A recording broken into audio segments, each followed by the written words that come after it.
a mais essa reunião da Sociedade de Ocultistas Livres. Nós nos reunimos aqui todas as terças-feiras, sempre com palestras, né? Cada terça-feira se revezam palestrantes e procuramos ou procuraremos abordar nessas palestras todo o conhecimento esotérico. Então eu hoje falo de teosofia, amanhã o Zugon vai falar de outros assuntos, depois vem um alquimista aqui, depois alguém da Rosa Cruz e assim por diante, né? Então, eu ia fazer uma parte. Eu esqueci de falar, mas eu acho que seria interessante também, porque isso aqui é um bloco de informação. Alguém de vocês, se vocês estiverem interessados em fazer uma palestra ou falar da sua filosofia, nós estamos abertos. Você não precisa falar 1 hora, mas você fala, eu gostaria de falar 15 minutos, ou gostaria realmente de falar 1 hora inteira, né, Conte? Porque às vezes você tem uma coisa para falar e você precisa ter um espaço. Esse é um espaço livre. É um espaço livre. Então, se alguém quiser se inscrever, por favor. Desculpa, Conte. Então é isso aí. Se alguém quiser falar sobre a Igreja Evangélica, também será bem-vindo. Igreja Católica, Cristianismo, Budismo, né? Se tiver alguém do Islã que queira falar um pouco de sua filosofia ou da sua história, serão todos bem-vindos sempre. Por quê? Porque é através de todas as religiões que Deus se manifesta na Terra. As pessoas radicais ou fanáticas, elas acabam entendendo que só Deus fala a elas, e não é verdade. Deus se manifesta através de todas as religiões, e isso já é uma pequena introdução ao que prega a teosofia. Teosofia e sociedade teosófica são duas coisas diferentes. Nós vamos falar de ambas. E inicialmente, então, da sociedade teosófica. Este é o emblema da sociedade teosófica. Ele tem alguns significados e uma frase muito importante: não há religião superior à verdade. A verdade, portanto, é maior do que as religiões e deve ser buscada em todas elas e fora delas. Logo mais nós vamos complementar essa frase, mostrando aonde se procura também a verdade. Esse símbolo aqui tem inúmeros significados. O Rom, da tradição da Índia, né? O Rom é a palavra sagrada, alguns falam Ahum, outros Rom. Me parece que a mais adequada é Ahum, A-U-M, que são 3 sílabas e devem ser entoadas, de acordo com a tradição esotérica, nas 3 principais notas musicais dentre as 7, Dó, Mi, Sol. Só essa entoação é que tem o poder do Rom. Bom, aqui nós temos Ouroboros, a serpente que morde a própria cauda, simbolizando o infinito, o eterno, tudo aquilo que é imperecível, por não ter começo e não ter fim. Aqui nós temos o símbolo do nazismo, ou a suástica. E alguns então logo se chocam e dizem: não, mas puseram um símbolo nazista. Não, foi Hitler que se apropriou desse símbolo, porque este emblema foi criado em 1865, quando nem o avô de Hitler ainda não tinha nascido. Na Índia, no budismo, vocês encontram estátuas de de Buda com 3.000 anos que tem a suástica. Agora, devido ao preconceito e a perseguições, a Sociedade Teosófica também foi obrigada a estilizar esse símbolo para o público. Ele representa, junto com o Ron, se o Ron é a energia de Deus, o verbo criador, o Ron, o símbolo, é o motor que rege o universo, que movimenta a evolução. A estrela de 6 pontas, ou a estrela de Salomão, formada pelo entrelaçamento de 2 triângulos de cores diferentes, o triângulo branco com o ápice voltado para cima, representando o espírito, e o triângulo negro representando a matéria com o ápice voltado para baixo. E todas as correlações que existem entre esses pontos. Só para citar um, o triângulo branco representa as 3 virtudes de Deus. Durante muitos anos, durante muitos séculos, durante muitos milênios, o homem tem se debruçado filosoficamente na pergunta: o que é Deus? Quais as virtudes que Deus teria? E aí começa a confusão. Deus é bom. É uma virtude de Deus? Eu estava indo tomar um avião, e aí, quando cheguei lá no aeroporto, tropecei, caí, me machuquei. Mas não foi nada. Só que eu perdi o voo. E aí, quando eu olhei lá no céu, o avião explodiu.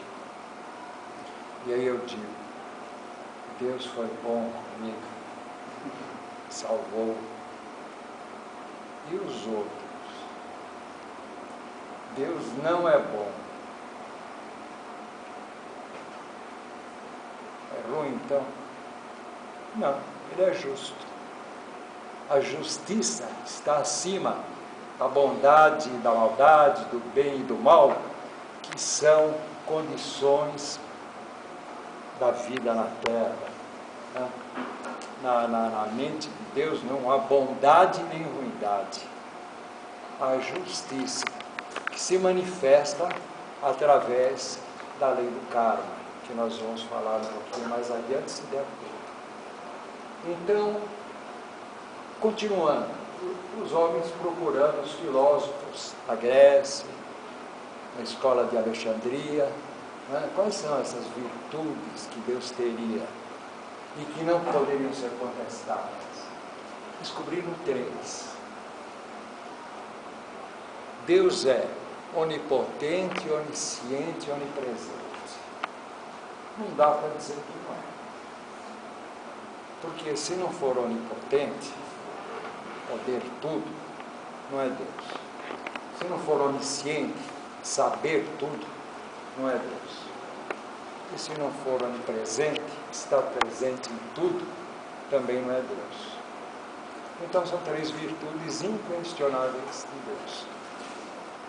Aí nasce o valor do triângulo, dos 3 pontos na maçonaria e de todas as trindades religiosas: Pai, Filho e Espírito Santo, Ísis, Osíris, Horus, Brahma, Vishnu, Shiva, Tupã, Nhandeci, Nhandesu, o Sol, a Lua e as estrelas, as trindades. Dentro da teosofia nós consideramos também uma trindade. É a trindade da vontade, do amor e da atividade, que mais ou menos equivalem à potência, né, ao poder, ao estar e ao saber. Onisciência, onipresença, onipotência. Então, 3 atributos de Deus, que se reflete no triângulo voltado para a matéria. O amor, que é uma das características de Deus e a onipresença dele, se reflete aqui na terra com a devoção. Se Deus nos ama, nós não amamos Deus, até por não conhecê-lo completamente, porque ele não se mostra.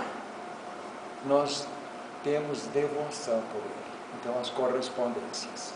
E assim existem outras correspondências. Aqui eu só estou dando um pequeno exemplo, né, de algumas das coisas que a gente aprende e estuda na teosofia. Aqui nós temos a cruz ansata, que é a cruz egípcia, né, anterior à cruz cristã, mostrando que a cruz sempre existiu. E ela tem múltiplos significados. Ela pode significar, como significou antes ainda dos egípcios, da Atlântida, o homem saudando o sol. E ele projeta uma sombra que é a cruz. Bom, este é o emblema da sociedade teosófica. E o que faz a sociedade teosófica? A que ela se dedica?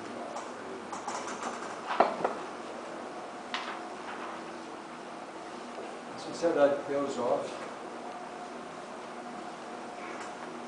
ela tem 3 objetivos, apenas 3, que são bem-vindos todos aqueles que aceitarem o primeiro objetivo. Não precisa aceitar o segundo nem o terceiro. Aceitando o primeiro é bem-vindo à sociedade teosófica. O primeiro objetivo é formar um núcleo de fraternidade universal. O que é um núcleo de fraternidade universal? Não é um núcleo de fraternidade entre o núcleo ou o grupo. É um núcleo que possa irradiar o conceito de fraternidade universal, para que esse conceito se espalhe por todo o planeta. Esse é o primeiro objetivo. Quem não aceita isso, não é bem-vindo na sociedade teosófica. O segundo, encorajar o estudo comparado de filosofia, religião e ciência. As 3 vertentes do conhecimento. Tecnologia não é vertente de conhecimento. As vertentes são essas. A religião sozinha confunde.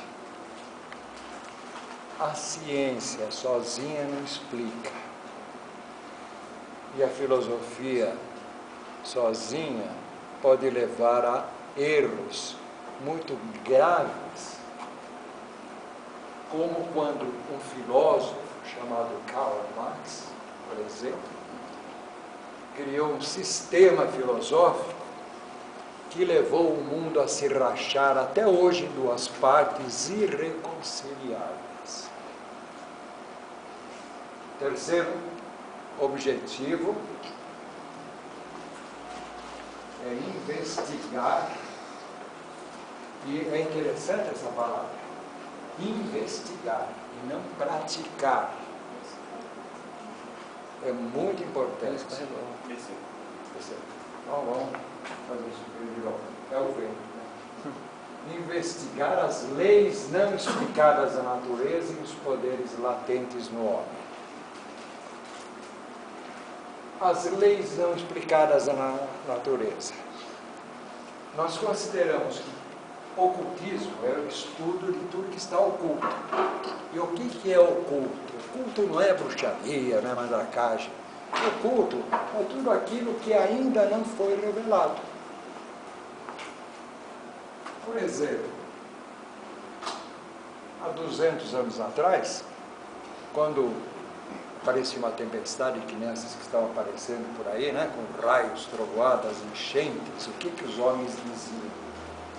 Nossa, Deus ou Zeus, ou Alá, ou Mulu, não sei quem, está furioso hoje, né?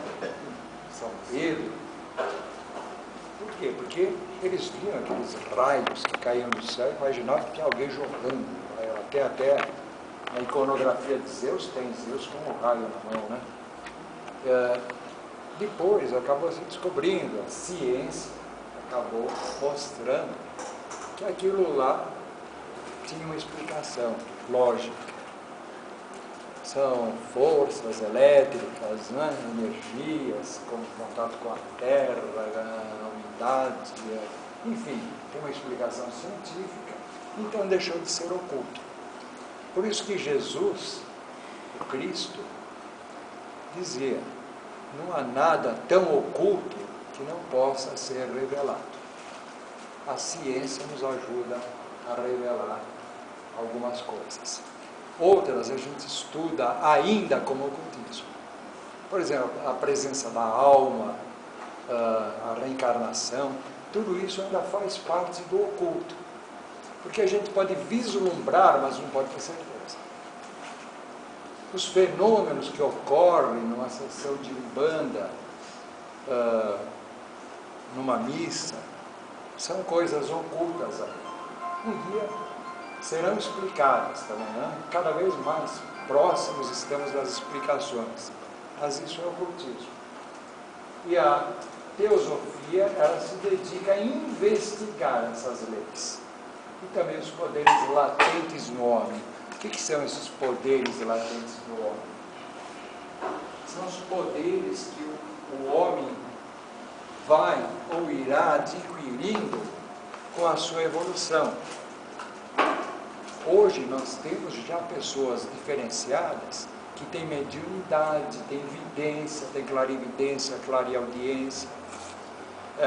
Tem pessoas que fazem coisas maravilhosas, né?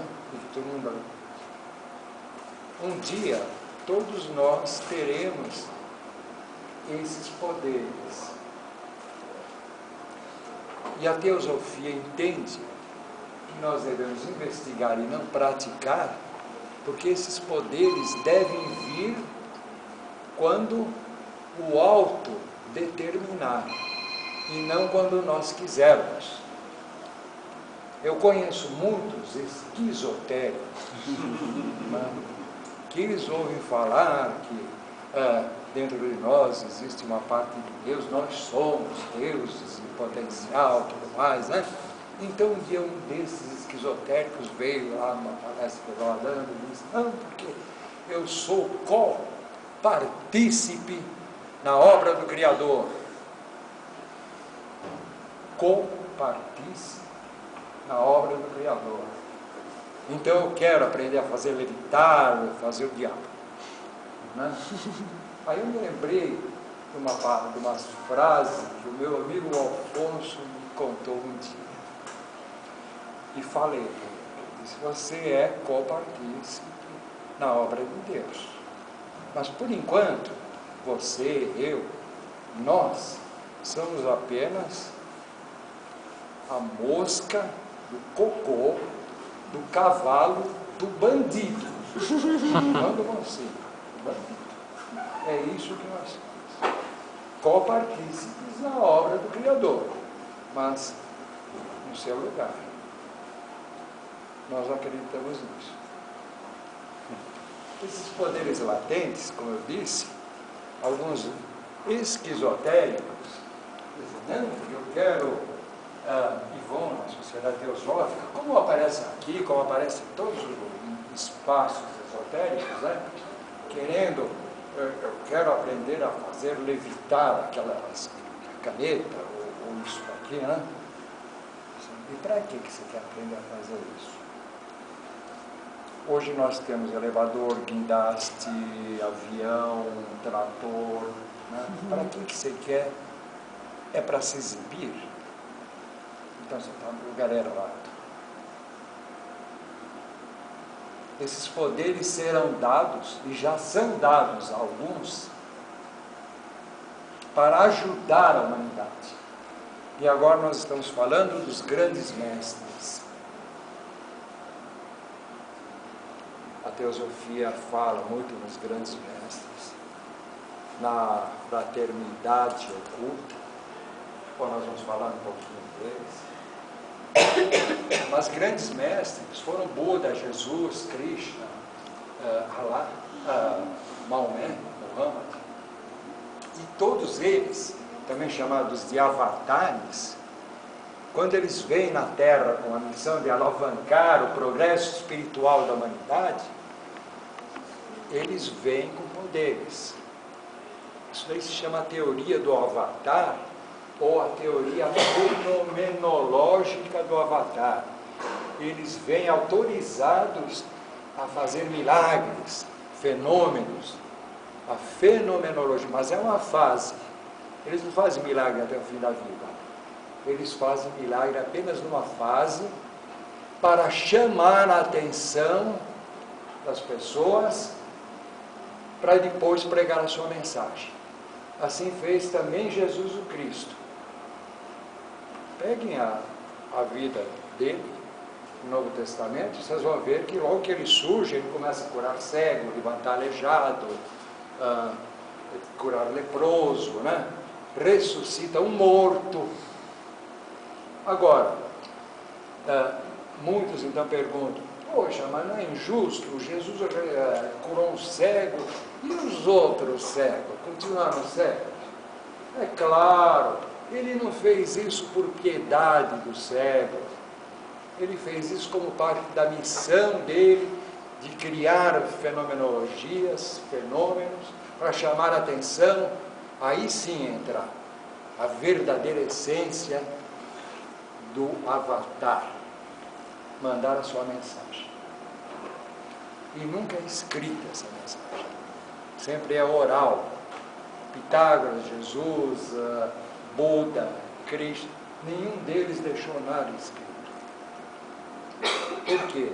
Para não dogmatizar, para não engessar. Ele fala, os discípulos ouvem e depois propagam aquilo. Então nós não acreditamos em práticas, ou não aconselhamos práticas para conseguir esses poderes. Nós entendemos que eles serão nos dados à medida que evoluirmos e quando tivermos o merecimento suficiente e a ausência de vaidade e de exibicionismo para poder usar esses poderes, telepatia, leitura de pensamento, levitação, seja lá o que for, para o bem da humanidade, discretamente.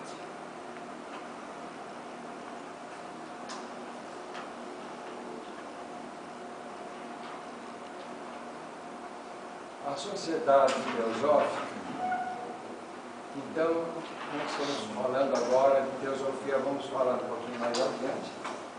Vamos falar da sociedade teosófica. Ela foi fundada em 1875 por Helena Petrovna Blavatsky, essa mulher, uma russa. Ela, para falar a verdade, não era russa, ucraniana, um lugar que está muito em evidência, né? Ela nasceu em Ekaterinoslav, uma província da Ucrânia, ali perto da Crimeia, numa época em que graçava uma epidemia de cólera. Então os biógrafos de Madame Blavatsky dizem que ela nasceu entre a morte e as lágrimas. Foi batizada na igreja ortodoxa, a família pertencia à tradição cristã ortodoxa, e durante o seu batismo, uma vela lá acabou incendiando as vestes do Pope. O Pope é o padre da tradição ortodoxa, né? Incendiou. E acabou o batismo na hora, né? Então ela já, desde pequenininha, já mostrou para que ela vinha. Ela era filha de uma princesa da Rússia, da aristocracia russa, a princesa Fadev. O nome dela, de solteira, não é Blavatsky, é Fadev. Helena Petrovna Fadev. Foi criada, como todas as moças da aristocracia eram criadas, aprendendo a tocar piano, desenhar, né? Bordar, aquelas coisas, né? E ter uma cultura geral para brilhar nos salões da nobreza. Então, essa foi Blavatsky. A mãe dela faleceu muito cedo e ela foi levada para a casa do avô. O avô dela, maçom, da alta nobreza, morava num castelo lá, sozinho com ela. E ela então não teve amigos na infância, não teve nada. Ela vivia naqueles corredores mal assombrados, cheios de espíritos, né? Calabouços, aquelas coisas. E sempre lá na biblioteca do avô, o avô tinha uma biblioteca fantástica, com todo o conhecimento esotérico da época. Então, Helena Blavatsky foi criada convivendo com livros e com aquele clima lúgubre, um castelo medieval. Tanto que ela desenvolveu um forte psiquismo. E as coisas em volta dela, os poderes que começavam a lhe ser dados, ainda eram totalmente descontrolados. Então eram objetos que caíam, quebravam, voavam, pegavam fogo, e ela não entendia aquilo. Mas ela tinha visões. E nessas visões ela sempre via o mestre dela. E mais tarde ela descobriu quem é. E nós falaremos daqui a pouco. Aos 16, 17 anos,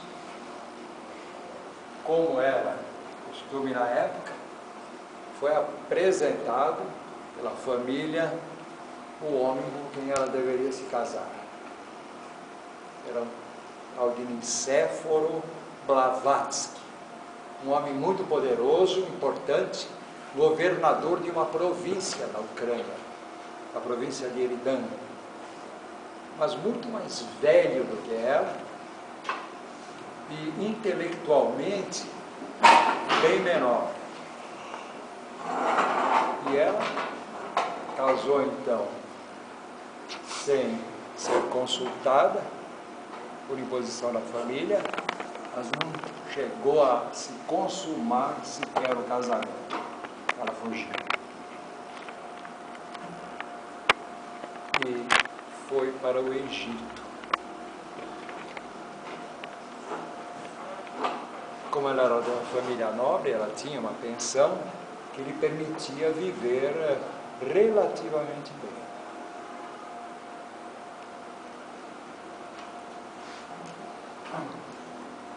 Outras mulheres, talvez com aquela pensão, iriam usufruir a vida, né? Mas ela não, ela tinha uma missão.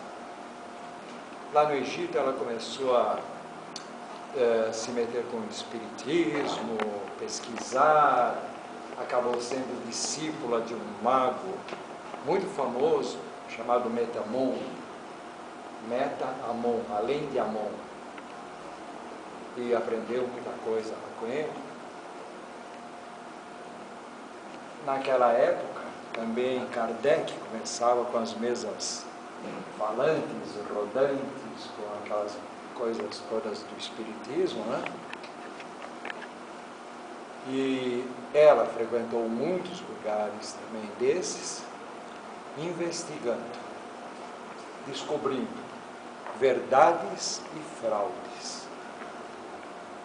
Como ela via também, ela tinha clarividência, tinha alguns poderes já, ainda não muito bem controlados, mas tinha. Então, ela descobria facilmente onde tinha fraude e onde não tinha. E o que estava por trás daquele médium incorporado, que muitas vezes é o espírito do morto e muitas vezes é um cascão astral, um elemental ou um elementar. Tem diferença entre elemental e elementar.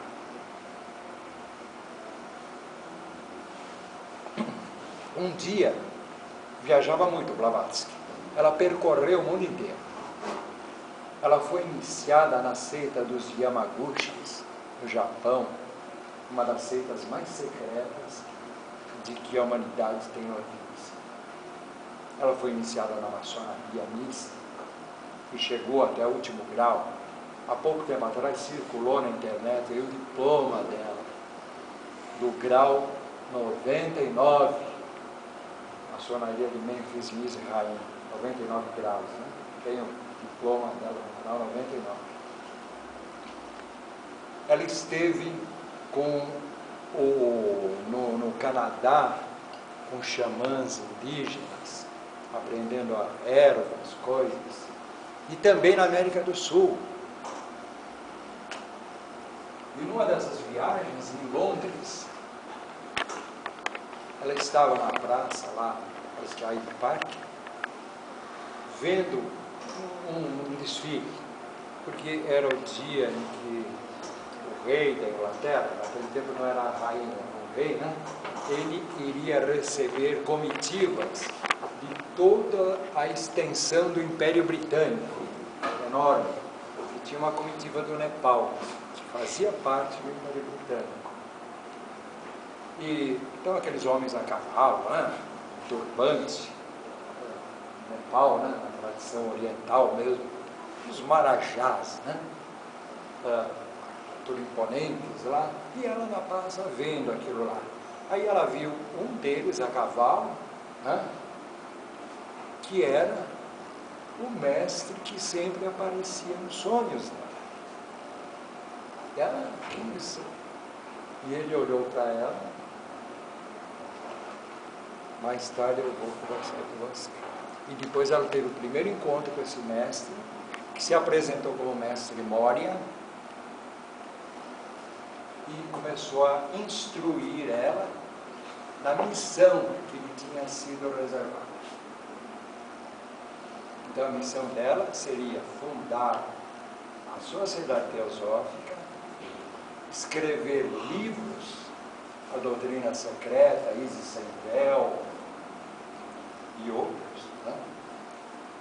E aí, inteirada da missão, então ela começa o seu trabalho. Bom, Helena Petrovna Blavatsky nasceu em 1831. Esses acontecimentos que eu narrei se passam por volta de 1960, 60 e pouco. Aí ela vai para o Tibete. Na primeira tentativa não consegue ir, porque o Tibete era inacessível naquela época. Na segunda tentativa ela entra no Tibete. E lá no Tibete existe um lugar chamado Shambhala, onde vivem alguns mestres da grande fraternidade. Como a gente ouve falar em grande fraternidade, normalmente há tanta confusão e tantas perguntas, né, que parece um negócio meio bobo. Então, só tem 7 ou 8 mestres lá, todos homens, não tem mulher. Que raio de coisa é essa, né? Não tem um africano, não tem um indígena brasileiro. Acontece o seguinte: existem várias fraternidades, grandes fraternidades. Helena Petrovna Blavatsky entrou em contato com a grande fraternidade de Luxor.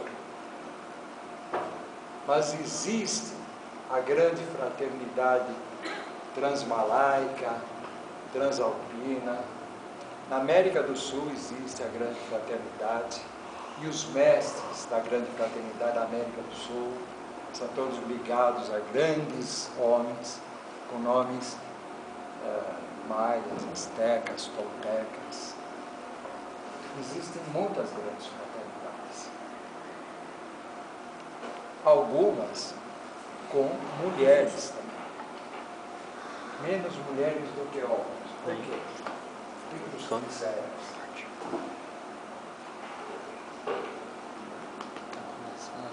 A evolução no planeta Terra se retardou porque Só recentemente o homem começou a mostrar a ter igualdade com a mulher.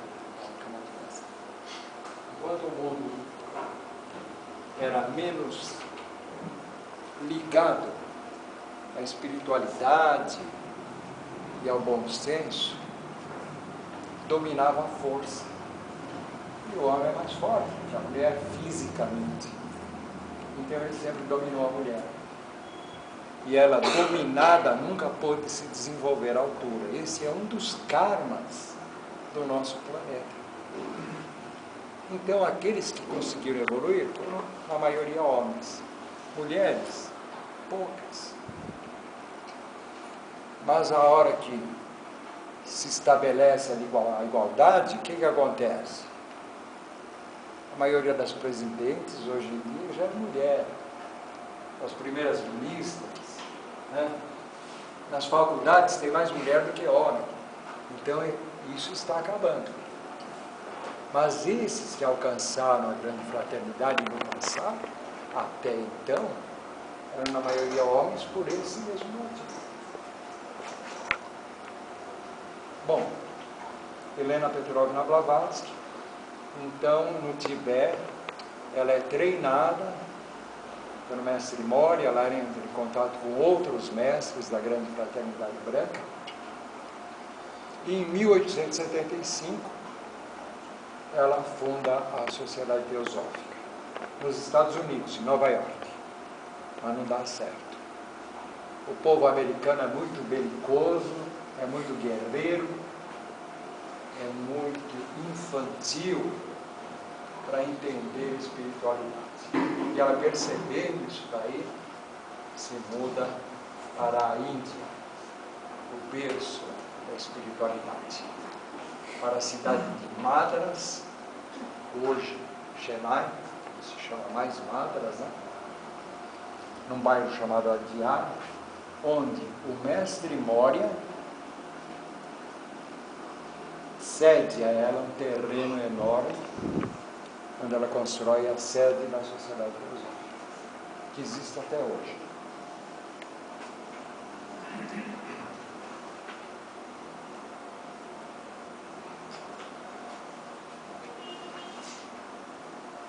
Isso é a Sociedade Teosófica. E a Teosofia? Teosofia é uma palavra composta de teo, que quer dizer Deus, em grego, e Sofia, que quer dizer sabedoria. Então, não é a sabedoria de Deus, porque as palavras unidas, elas têm um outro significado, a sabedoria divina. A teosofia, ela é um pouco difícil para mim falar, porque eu nem sei por onde começar, essa é a verdade, né? Mas vamos tentar começar pelo começo. Então, pelo começo eu vou ter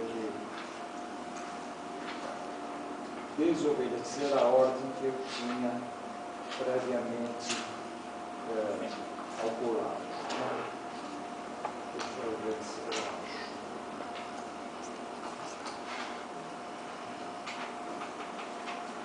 Eu sei que muitos de vocês sabem muito mais do que eu sobre esses assuntos. Mas, infelizmente, numa palestra eu tenho que fazer de conta que todos vocês não sabem nada e eu sei tudo. Não dá para dar uma palestra, mas eu sei que vocês sabem.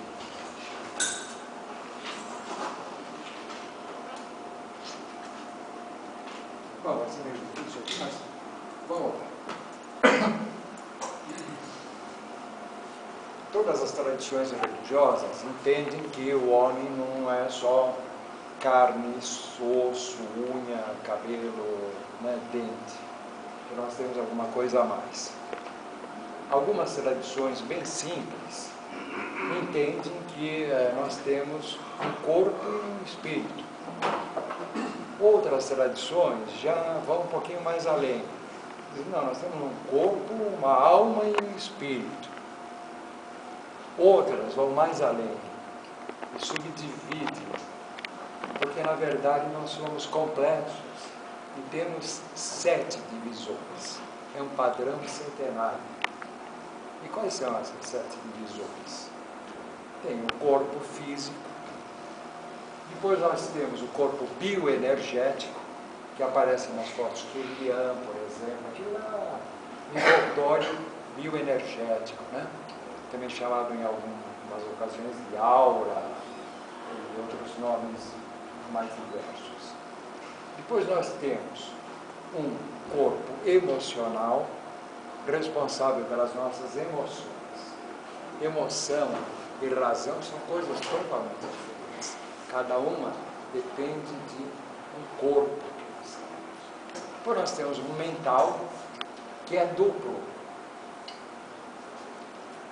É o mental concreto e o mental abstrato. O mental concreto é aquele sistema que nos dá um raciocínio para as coisas da matéria. Cálculos matemáticos, isso o homem é bom, né? Cálculos financeiros, né?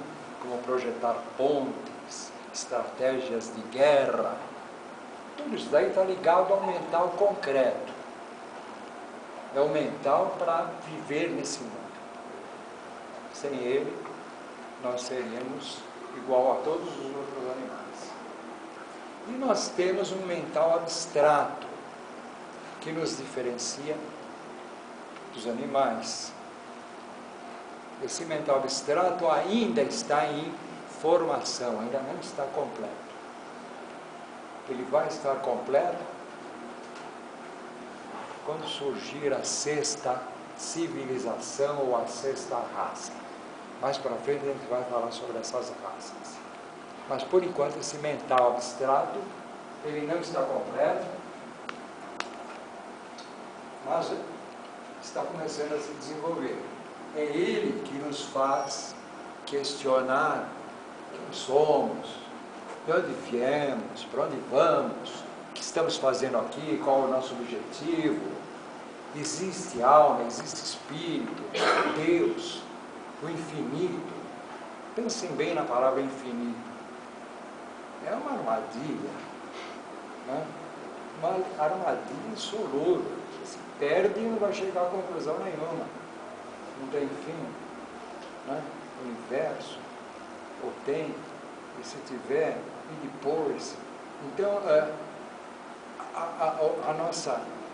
o nosso mental abstrato ainda não está preparado para responder ou entender sequer essas coisas. Mas ele existe. Nós somos seres em evolução. Então, 7 corpos. Físico, bioenergético, emocional ou astral, que é a mesma coisa. Mental concreto, para a matemática e tudo mais, mental abstrato, que é o que eu acabei de falar, e mais 2, que ainda estão menos desenvolvidos ainda, intuitivo e crístico, ou búdico. Buda, ou Cristo, ou Cristo. E se uma outra religião, por exemplo, a Umbanda, quiser dar um outro nome, também, ou não, Oxalá, o corpo oxalânico. Não é? É a mesma coisa, nós estamos falando aqui de verdades universais. Então, o mental abstrato a gente está desenvolvendo, o intuitivo, raras pessoas têm intuições precisas, está menos desenvolvido ainda. O intuitivo é aquele corpo invisível, que quando estiver desenvolvido, nós não vamos mais precisar raciocinar. Deus raciocina? O que vocês acham? Acho que não. Não tem porquê. Não, claro que não raciocina. Ele sabe. Ele é onipresente, onipotente. Quem sabe, não precisa, por causa dessas 3 virtudes ou poderes, não precisa raciocinar. Raciocinar é coisa de quem é ignorante. Porque quem é ignorante vê um aparelho desse assim, começa a tentar descobrir o que é através do raciocínio. Tem uma tomada, então é elétrico, aqui tem uma lente, a luz, aqui um botão. Você vai raciocinando, entendendo. Deus sabe, não precisa de raciocínio. Quando nós atingirmos esse estágio, nós também saberemos. Intuitivo. A intuição é isso.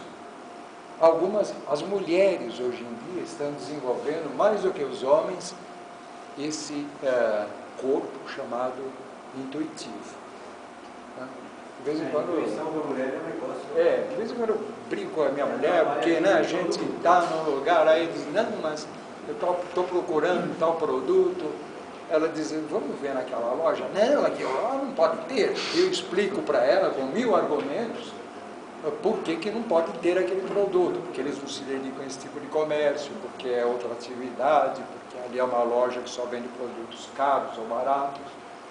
Eu explico, argumento, né? Quando eu termino de argumentar, ela fala, não, mas vamos dar uma olhadinha. Vamos. A gente vai lá, tem. Intuição. E depois do intuitivo, então ainda há mais um corpo a ser desenvolvido, que é o corpo búdico, crístico ou xalâmico. Ninguém tem agora.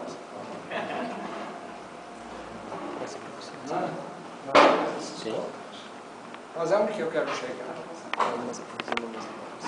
Que com o corpo físico, nós nos movemos sobre um plano físico. Eu tenho meu corpo físico e ele anda num plano físico que se chama planeta Terra, que me atrai pela força da gravidade, né? Se eu pulo, puxa de volta, eu estou preso a esse plano físico.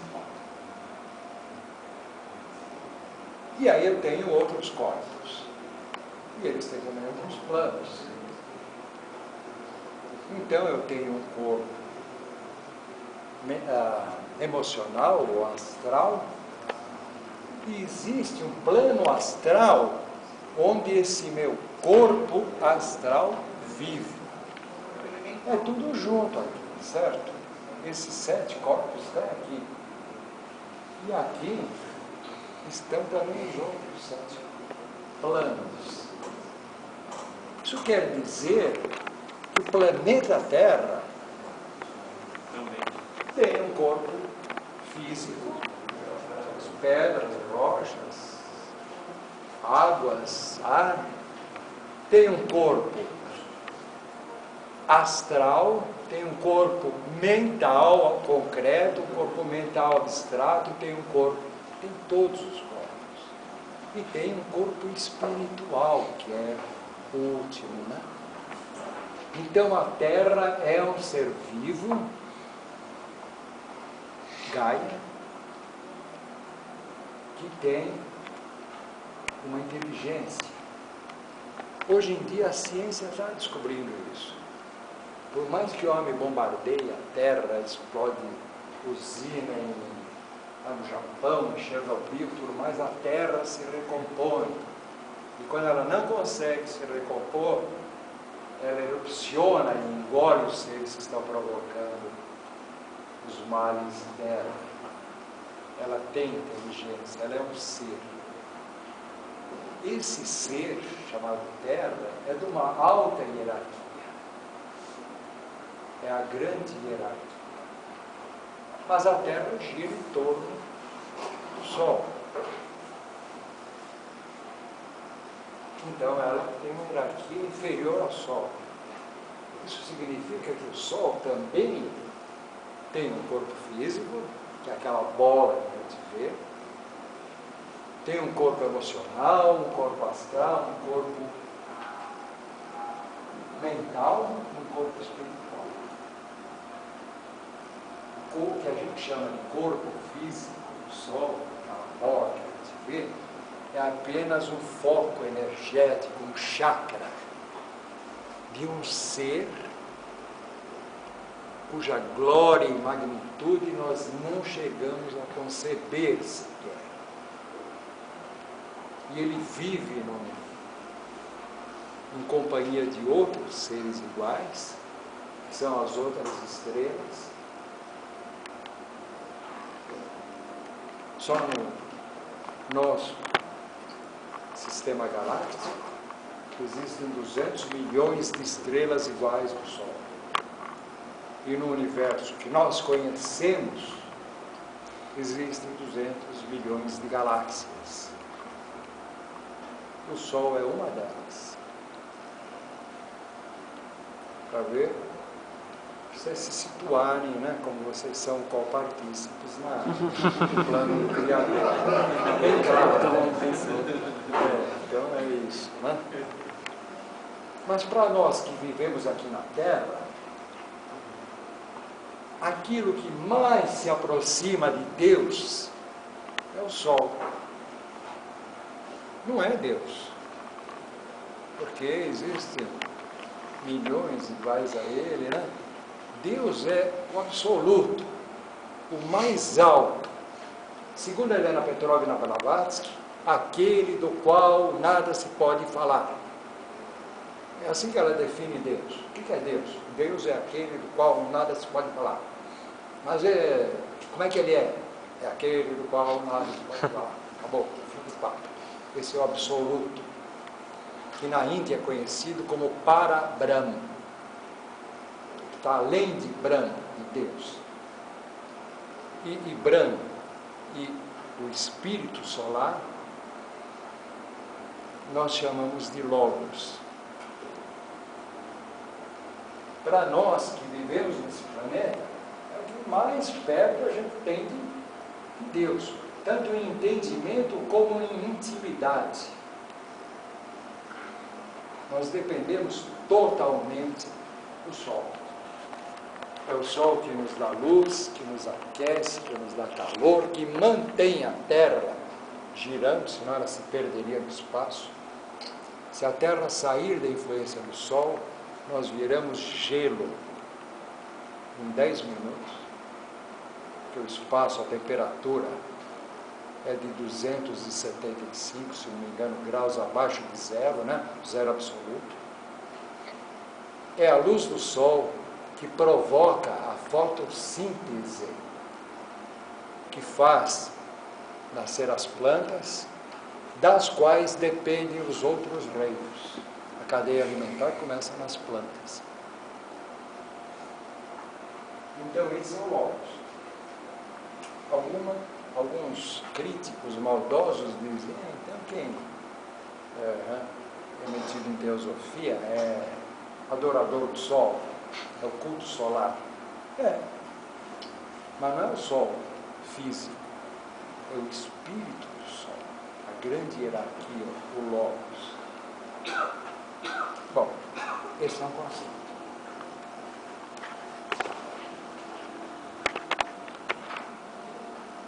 Na definição de Deus, Blavatsky fala aquilo, né? Mas o Ramayana, que nós estudamos também, que é um texto hindu muito antigo, tem uma definição muito bonita de Deus, que não define nada, mas são palavras bonitas, eu acho que vale a pena compartilhar. Vamos tentar entender isso daqui. O Ramayana diz: há uma realidade básica universal, incondicionada e permanente, acima e além das dimensões do tempo e do espaço, da qual emanam todas as demais realidades, sejam elas materiais ou espirituais. Esta realidade básica universal não é, e nem poderia ser, evidentemente, uma entidade, um ser ou uma pessoa. Nós estamos falando de Deus. Deus não pode ser uma pessoa, não pode ter braço, perna, olho, porque um Deus que precisa de olho para enxergar e perna para andar não é Deus. pois tal condição anularia totalmente o sentido incondicional que lhe é necessário, que em última análise constitui a sua própria natureza.